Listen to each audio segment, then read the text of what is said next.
And Heidi, this is an issue that we heard about from Numsa, in fact, just on the back of Jarana's resignation, that its members would not accept the resignation and that they would down tools, as they have now done.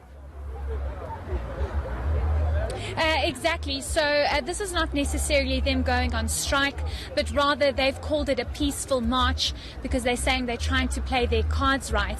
But today we've seen a number of Numsa affiliated members, as well as the South African Cabin Crew Association, gathering outside the headquarters of SAA and moving now to SAA Technical.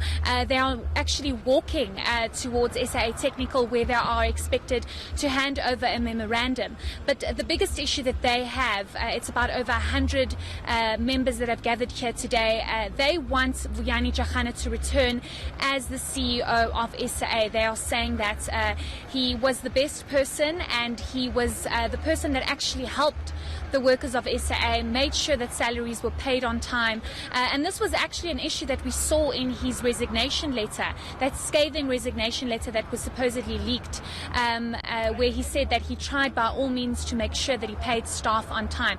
So members have gathered here today to get their message across, saying that they're not going to go on strike as yet, because they are trying to make sure that they do this all peacefully, because they feel as though as workers they will be the first to go should SAA need to retrench anybody. So Heidi, the Jarana resignation, is that the only issue that has led to members taking to the street in the so-called peaceful picket? Are there other outstanding issues as well?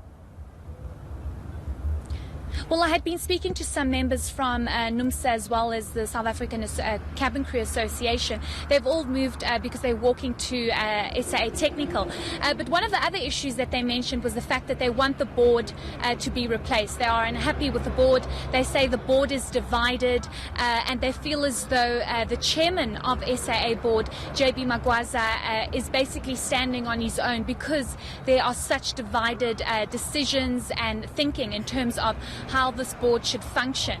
That is another issue. Another issue that they're saying is that they do not want any retrenchments to take place, because they feel as though the cabin crew and people who aren't management have actually suffered the most when it comes to the issues here at SAA. So we'll have to wait and see what they say in their memorandum that they are planning to hand over. But one of the biggest issues that one needs to understand and really get from this peaceful march is, are they planning to strike?